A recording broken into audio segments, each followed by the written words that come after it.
الحمد لله نحمده ونستعينه ونستغفره ونعوذ بالله من شرور أنفسنا ومن سيئات أعمالنا من يهده الله فلا مضل له ومن يضلل فلا هادي له أشهد أن لا إله إلا الله وحده لا شريك له وأشهد أن محمدا عبده ورسوله أما بعد أعوذ بالله من الشيطان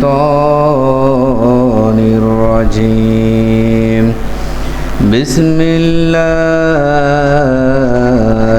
الرحمن الرحيم وإذا القبور بعثرت علمت نفس ما قدمت وأخرت يا أيها الإنسان ما غرك بربك الكريم صدق الله العظيم সকলেই দুরূদ শরীফ পাঠ করি আল্লাহুম্মা সাল্লি আলা মুহাম্মাদিন ওয়া আলা আলি মুহাম্মাদ কামা সাল্লাইতা আলা ইব্রাহিম ওয়া আলা আলি ইব্রাহিম ইন্নাকা হামিদুম মাজিদ আল্লাহুম্মা বারিক আলা মুহাম্মাদিন ওয়া আলা আলি মুহাম্মাদ كما باركت على إبراهيم وعلى آل إبراهيم إنك حميد مجيد استغفار পাঠ করি আস্তাগফিরুল্লাহ الذي لا إله إلا هو الحي القيوم وأتوب إليه لا حول ولا قوة إلا بالله العلي العظيم الحمد لله رب العالمين والصلاة والسلام على رسوله الكريم أما بعد আলোচনার শুরুতেই আপনাদের প্রতি সালাম জ্ঞাপন করছি আসসালামু আলাইকুম ওয়া রাহমাতুল্লাহি ওয়া বারাকাতুহু মহান আল্লাহ তাআলার দরবারে শুকরিয়া আদায় করি যে আল্লাহ রাব্বুল আলামিন আমাদেরকে জুমার দিনে মসজিদে আসার তৌফিক দান করেছেন আমরা আসতে পেরে আল্লাহ তাআলার দরবারে শুকরিয়া আদায় করি বলি আলহামদুলিল্লাহ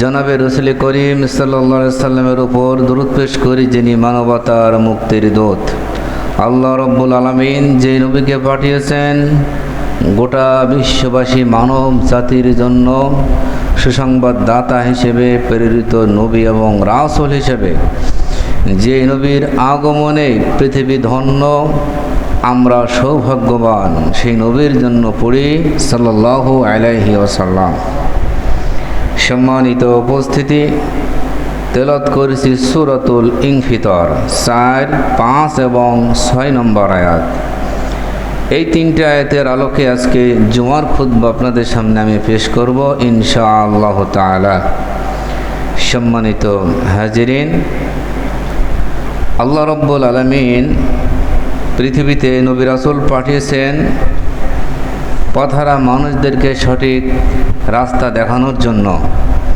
এবং প্রত্যেক নবীর হাতে একটি কিতাব এসেছেন তার মধ্যে সবথেকে বড় কিতাব হলো পবিত্র আল কোরআন যা আমাদের নবীর উপরে এই কিতাবটি আল্লাহ রাব্বুল আলামিন নাজিল করেছেন আর এটা আমাদের জন্য দিয়েছেন যাতে করে আমরা আমাদের জীবন সঠিক পথে পরিচালনা করতে পারি।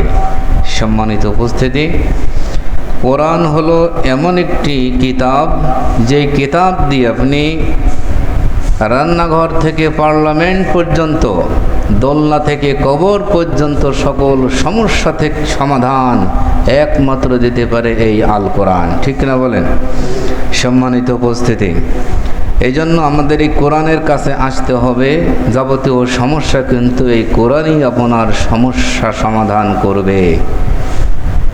আল্লাহ রাব্বুল আলামিন আমাদেরকে সতর্ক করার জন্য সূরাতুল ইনফিতার নাজিল করলেন। এর আগে তিনি চন্দ্রের কথা বলেছেন, চাঁদের কথা বলেছেন।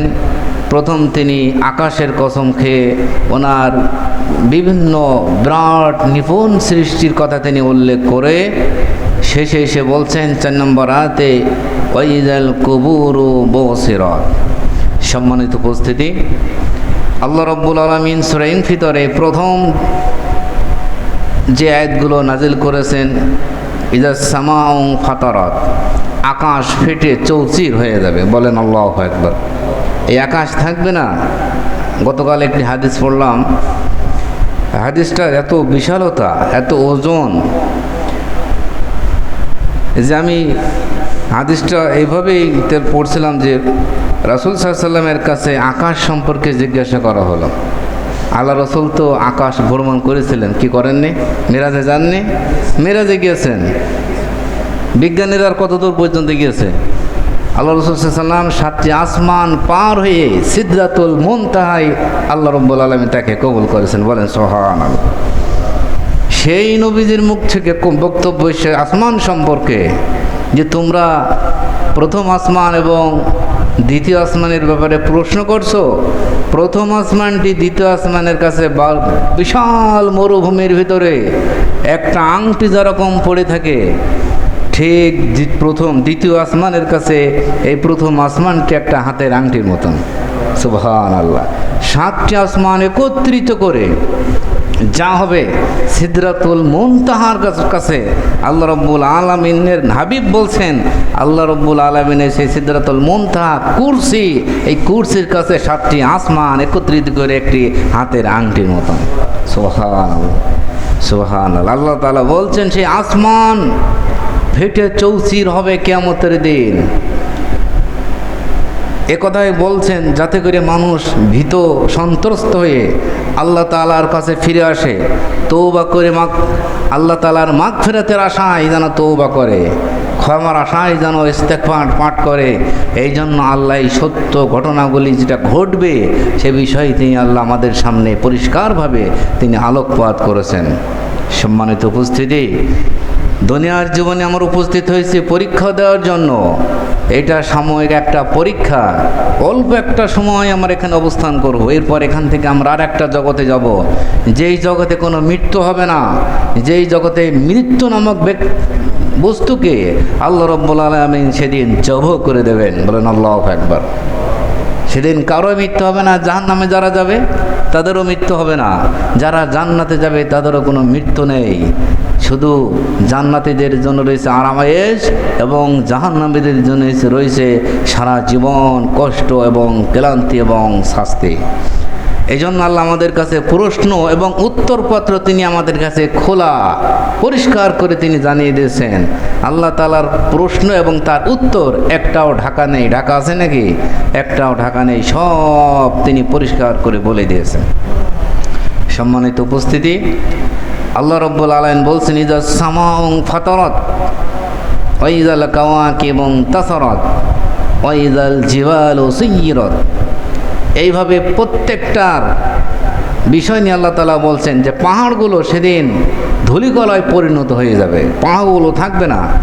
এই কথাগুলো বলতে বলতে আল্লাহ 4 নম্বর আয়াতে এসে বলছেন ওয়া ইযাল কুবুরু বুসিরাত। আল্লাহ তাআলা বলেন, হে আমার বান্দারা, তোমরা সতর্ক হও, সাবধান হও। যখন কবরসমূহ উন্মোচন করা হবে, কবরগুলো যখন খুলে দেওয়া হবে, অর্থাৎ যখন সিংহায় ফু দেওয়া হবে, দ্বিতীয় সিংহায় ফু দেওয়ার পর কবর থেকে মানুষগুলো কিন্তু একদিন বের হয়ে আসবে। মানুষগুলো বের হয়ে তারা ছুটতে থাকবে একটা লক্ষ্যের দিকে, একটা আস্থানার দিকে, যেখানে আল্লাহ সমবেত করবেন তারা সেই দিকে ছুটতে থাকবে। কত বছর ধরে যে তারা দৌড়াবে একমাত্র আল্লাহ ভালো জানেন। আমরা দুনিয়ার জীবনে 5 মিনিট দৌড়াতে পারি না, অথচ আল্লাহ বলছেন এই শরীরেই আমি তোমাদেরকে কিয়ামতের দিন উত্থাপন, তোমাদেরকে আমি তুলব, এই দেহ এই গঠন অনুযায়ী আমি তোমাদেরকে কিয়ামতের দিন দাঁড় করাবো, কবর থেকে আমি বের করব।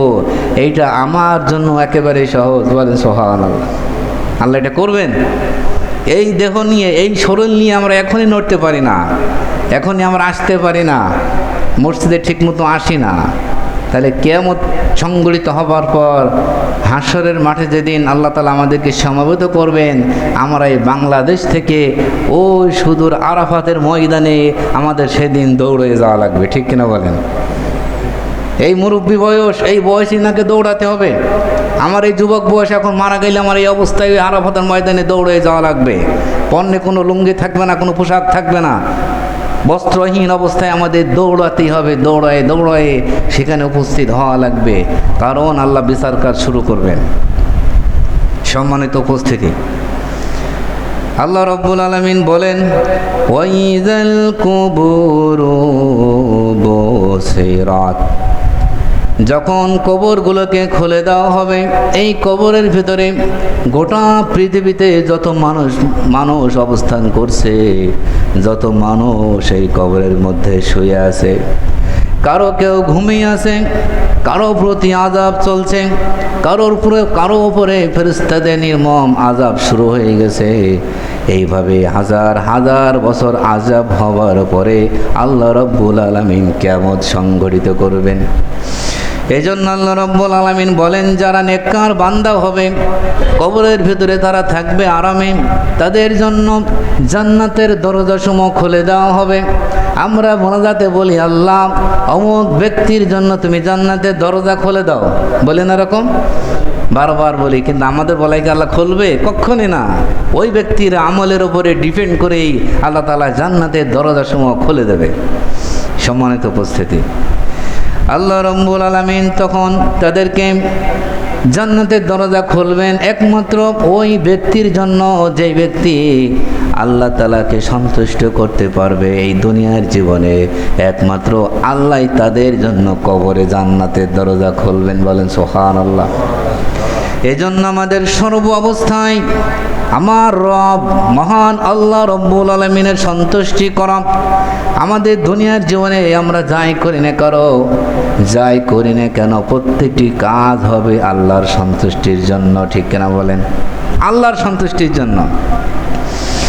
আপনি মাঠে কাজ করছেন, সেটা হবে আল্লাহর সন্তুষ্টির জন্য।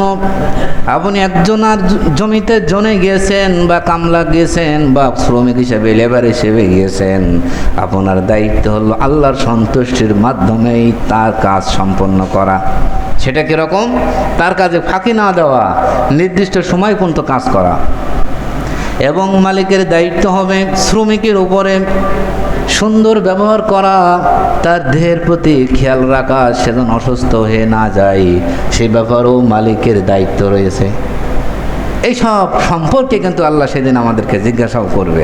সম্মানিত উপস্থিতি, এভাবেই আল্লাহ রাব্বুল আলামিনের আমাদের সন্তুষ্ট করা লাগবে। আমাদের স্ত্রীরা আমাদের জন্য একটি বড় নেয়ামত, ঠিক কিনা? স্ত্রীরা হলো আমাদের জন্য বড় নেয়ামত। আপনার মৃত্যুর পর স্ত্রী যদি বলে, আমার স্বামী অনেক ভালো মানুষ ছিল, আমার স্বামীর জন্য আমি সন্তুষ্ট, শুধু নামাজের দাঁড়িয়ে আল্লাহর কাছে বলবে। আল্লাহর নবী বলেন, কোন স্ত্রী যদি তার স্বামীর ব্যাপারে এরকম সার্টিফিকেট দেয়, আমি নবী বললাম ওই লোকটি জান্নাতি, বলেন সুবহানাল্লাহ। সেরকম স্ত্রী হওয়া লাগবে, তাছাড়া সম্ভব না। সেরকম স্ত্রী আপনাদেরকে বানাতে হবে। স্ত্রীদের কোরআন হাদিস দিয়ে আপনাকে তৈরি করবেন, তাহলেই স্ত্রীর মুখ থেকে কথাটা আপনার মৃত্যুর পরে অটোমেটিক বেরোবে। আল্লাহ রাব্বুল আলামিন বলেন, যারা কবরে যাবে, নেককার যারা বান্দা হবে, আমার নবী বলেন জান্নাতের দরজাসমূহ তাদের জন্য খুলে দেওয়া হবে। তারা আরামে কবরের ভিতরে অবস্থান করবেন। অন্য একটি বর্ণনা আছে যে কবরে যাবার পরে সে ব্যক্তি ঘুমিয়ে পড়বে, বলেন সুবহানাল্লাহ। ঘুমিয়ে পড়বে। কত রাত চলে যাবে, দিন চলে যাবে, সময় অতিবাহিত হবে, কিন্তু কত হাজার বছর যে চলে যাবে কবরবাসী বুঝতে পারবে না। নেককাররা, শুধু নেককার বান্দা, একমাত্র নেককাররা এটা বুঝতে পারবে না। কত সময় আমরা কবরের মধ্যে কাটালাম, নেককাররা এটা বুঝবে না। কিন্তু যারা বেনামাজি, যারা হারাম গ্রহণ করে, যারা আল্লাহ রসুলের বিপক্ষে চলে, তারা যদি মারা যায় সময় তাদের কাটবে না, শাস্তি হবে কিয়ামত পর্যন্ত। বলে নাউজুবিল্লাহ। আল্লাহ আমাদের সেই শাস্তি থেকে রক্ষা করুক, বলেন আমিন। আল্লাহ রাব্বুল আলামিন তাদেরকে রক্ষা করবেন যারা নেককার বান্দা, আল্লাহর সন্তুষ্ট অর্জনের জন্য দুনিয়ার জীবনে সময় ব্যয় করেছিল। আল্লাহ রাব্বুল আলামিন তখন তাদের কবর থেকে বের করবেন। তারা কবর থেকে ওঠার পরে বলবেন, কে আমাদেরকে ঘুম থেকে জাগিয়ে তুলল? ঘুম থেকে ওঠার পরে বেলা একটু হেলা হেলা অবস্থায় দেখবে, তখন সে বলবে, হে কে আছো? আমার আসরের ওয়াক্ত শেষ হয়ে গেল, আসরের নামাজের জন্য এক গ্লাস পানি এনে দাও। বলেন আল্লাহু আকবার। নামাজের এটা বলবে। নামাজিরা যেখানেই যায় না কেন নামাজ তাদের সঙ্গেই থাকে, ঠিক কিনা বলেন? নামাজিরা যেখানেই যাবে নামাজ তাদের সঙ্গেই থাকবে। কবরে যাবে, তাও কবর থেকে ওঠার পরে নামাজ পড়ার জন্য ফেরেশতাদের কাছে পানি চাইবেন। ফেরেশতারা তখন বলবেন, হে আল্লাহর বান্দা, এখন আপনার পানির কোনো প্রয়োজন নেই, আপনি আল্লাহর দিদারের জন্য আপনি এখন সামনের দিকে দৌড়ান। বলেন সুবহানাল্লাহ। আল্লাহ আমাদের সেই ভাগ্যটি দান করুক, বলেন আমিন। আল্লাহু আকবার। আল্লাহ রাব্বুল আলামিন বলেন, ওয়াইজাল কুবুরু বুসিরাত, যখন কবর থেকে মানুষগুলোকে উন্মোচন করা হবে, বের করে আনা হবে, আল্লাহ রাব্বুল আলামিন বলেন, ওয়াইজাল কুবুরু বুসিরাত আলিমাত নাফসুম মা কদ্দামাত ওয়া আখখারাত। যারা কবর থেকে বের হবে আল্লাহর তাআলার কাছে যাওয়ার আগেই তাদের আমলনামা আল্লাহর হাতে পৌঁছে যাবে। বলেন সুবহানাল্লাহ। আল্লাহ সেটাই বলছেন যে তার যাওয়ার আগেই তার আমলনামা আল্লাহর কাছে চলে যাবে। সুবহানাল্লাহ। সম্মানিত উপস্থিতি, নেককার বান্দাদের খবর আল্লাহ আগে থেকেই জেনে যাবে। আমার অমুক নেককার বান্দা আমার দিকে দৌড়ে আসছে, তার পথকে সংকীর্ণ করা হবে, তার সময় ছোট করে দেওয়া হবে, কসর করা হবে। সে অতি সংক্ষেপেই মহান আল্লাহ তাআলার সামনে তারা উপস্থিত হবে। আল্লাহ রাব্বুল আলামিন বলেন, ওয়াইজাল কুবুরু বুসিরাত আলিমাত নাফসুম মা কদ্দামাত ওয়া আখখারাত। এরপরে বলছেন, ইয়া আইয়ুহাল ইনসানু মা গররাকা বিরাব্বিকাল কারীম। প্রতি আক্ষেপে আল্লাহ কথাটা বললেন। ইনসান বলেন খুব পরে, আগে ইমানদার বলে রাখতেন, কিন্তু এখন আল্লাহ বলছেন ইয়া আইয়ুহাল ইনসান। আল্লাহ বলেন, ইয়া আইয়ুহাল ইনসান মা গররাকা বিরাব্বিকাল কারীম। ও আমার বান্দারা, তোমাদের কে গাফিল করলো? আমার কাছ থেকে কে তোমাদের দূরে সরিয়ে দিল? আমার মুয়াজ্জিন যখন তোমাকে ডাকলো, হাইয়া আলাস সালাহ, আসসালাতু খায়রুম মিনান নাওম যখন বললো বান্দা, তার আগে থেকে কিন্তু আমি তোমাকে ডাক নেই। সুবে সাদিক হওয়ার আগ থেকে রাত 2টার সময় আমি নিচে নেমে আসি। তোমার এই 3.5 হাত ভরির এই বান্দা, আমি তোমার সাক্ষাতের জন্য আমি স্বয়ং কুরসি থেকে নিচে আসি। বলেন সুবহানাল্লাহ। নিচে এসে আমি তোমাদের ডাক দিই, দেখি আমার কোন বান্দাটি আমার কাছে আসে এবং বলবে, রব্বানা জালামনা আনফুসানা ওয়া ইল্লাম তাগফির লানা। আমার আল্লাহ বলেন, যখন বান্দা এরকম বলবে, আমি রব্বুল আলামিন সাথে সাথেই কোনো বিবেচনা ছাড়াই বান্দার গুনাহগুলোকে আমি ক্ষমা করে দেব। সুবহানাল্লাহ, সুবহানাল্লাহ। এরপরও আমার বান্দারা আসলো না, তখন আমার মুয়াজ্জিন তাদেরকে ডাকলো, আসসালাতু খায়রুম মিনান নাওম। বান্দারা, তোমরা ঘুম থেকে ওঠো, ঘুম থেকে এখন নামাজ উত্তম।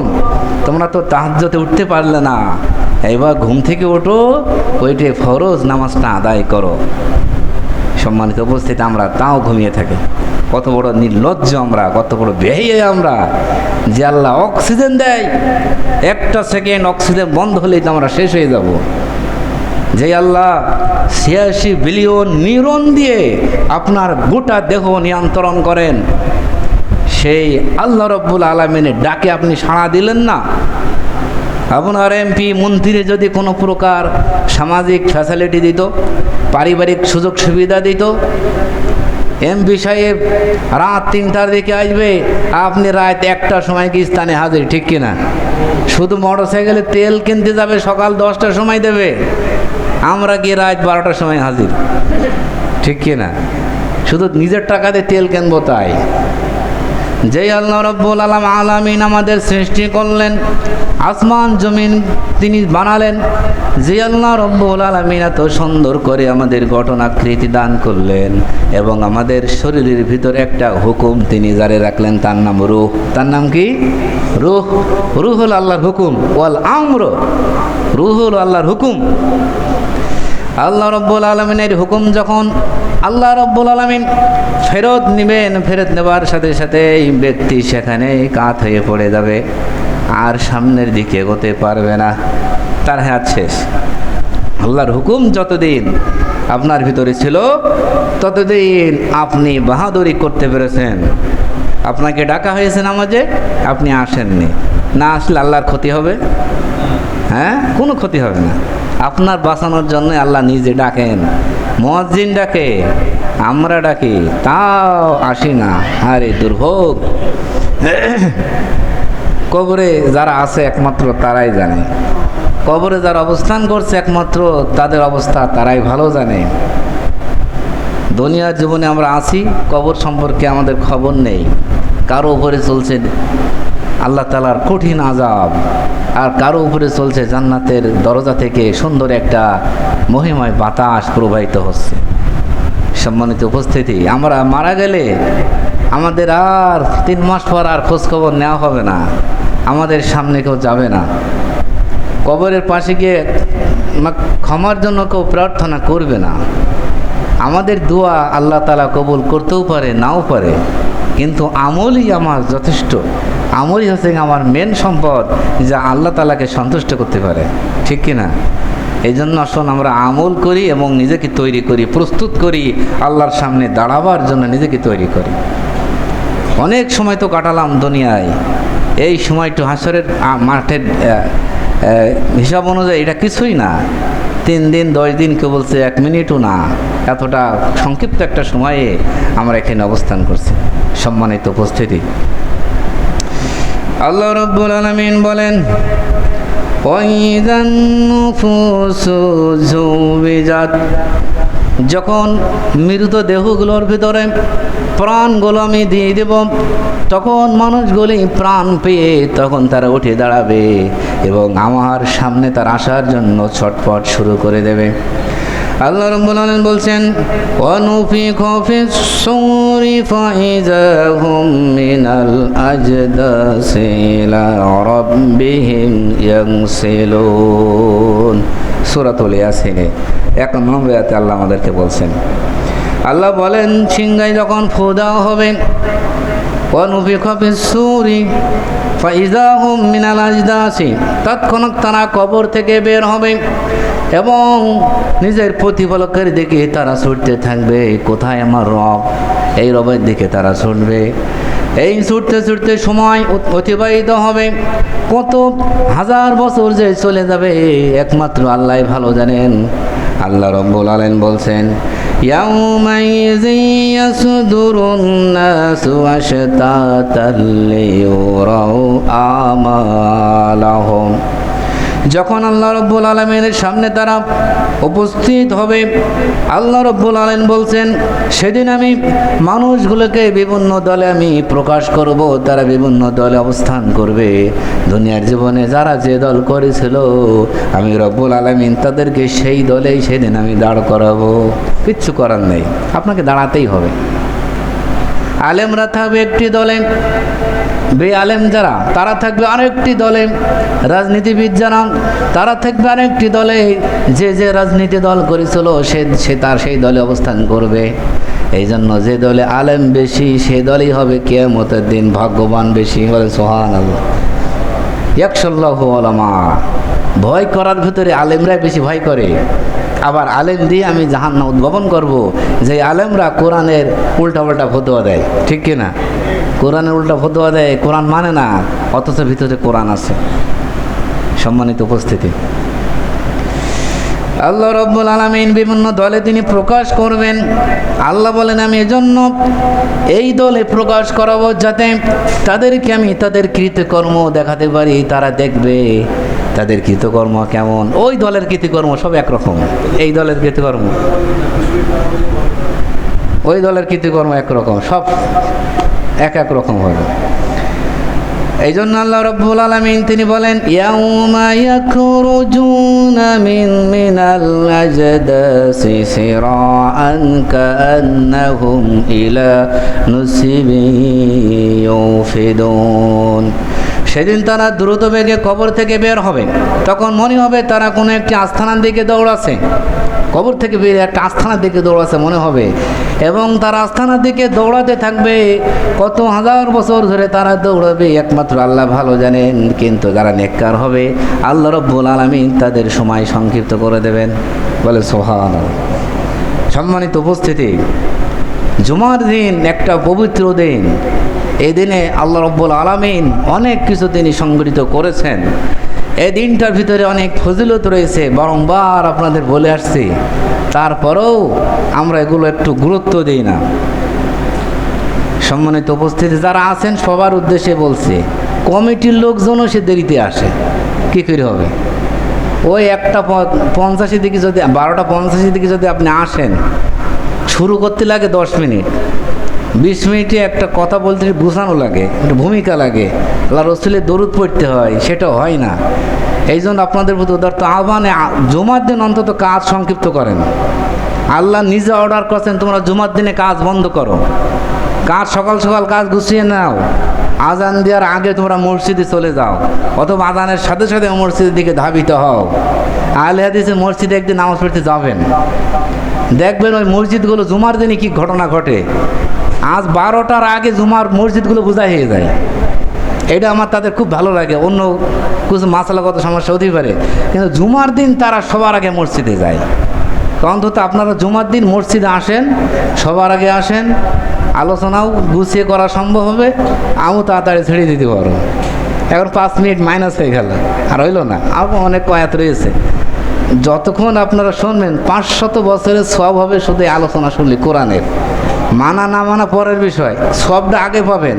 এবার যখন মানবেন তখন আল্লাহ প্রত্যেকটা আমলে মানার ভিতরে আল্লাহ এরকম সব তিনি দান করবেন।